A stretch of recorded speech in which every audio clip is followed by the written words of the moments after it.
ఇలా. సో ఇప్పుడు ఫస్ట్ మనం ఇది సీసీ బోర్డు, ఛార్జింగ్ ఎక్కడ పెడుతున్నాం మనం, ఇక్కడ ఛార్జింగ్ సీసీ కనెక్టర్కి పెడుతున్నాం. ఇక్కడ పెట్టిన తర్వాత దీని బ్యాక్ సైడ్కి వోల్టేజ్ రావాలి, వస్తుందా లేదా ఫస్ట్ అని చెక్ చేసుకోవాలి.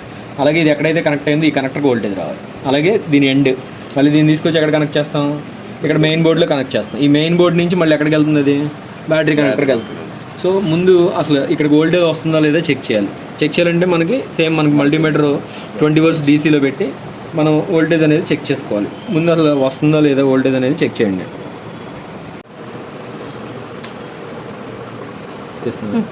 సో మనకి ఇక్కడ ఈ బోర్డులో అయితే పోర్ట్ వరకే మనకు వోల్టేజ్ వస్తుంది. అంటే ఏంటి, సీసీ పోర్ట్ వెనక వరకే మనకు వోల్టేజ్ అనేది వస్తుంది.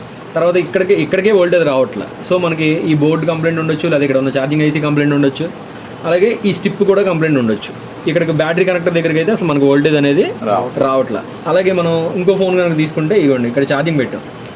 ఇక్కడ ఛార్జింగ్ పెడితే డైరెక్ట్గా మనకి ఈ స్టిప్ ద్వారా ఎక్కడికి వస్తుంది, ఇది బ్యాటరీ కనెక్టర్, ఇది బ్యాటరీ కనెక్టర్, బ్యాటరీ ఇక్కడ కనెక్ట్ అయ్యింది మనకి. ఇలా దాన్ని మనం పక్కకు పెట్టిన తర్వాత మనం ఇక్కడ చూస్తే 4.2 volts వస్తుందిగా మనకి వస్తుంది. సో ఇలా కనుక మీరు ఏ ఫోన్ అయినా తీసుకోండి, అది కీప్యాడ్ ఫోన్ అయినా స్మార్ట్ ఫోన్ అయినా మీరు ఏ ఫోన్ అయినా తీసుకోండి, బ్యాటరీ సీసీ దగ్గర బ్యాటరీ కనెక్టర్ దగ్గర మీకు వోల్టేజ్ కనుక వస్తే మ్యాక్సిమం ఆ ఫోన్లో ఛార్జింగ్ సెక్షన్ ఓకే అనే విషయం మీరు తెలుసుకోవచ్చు.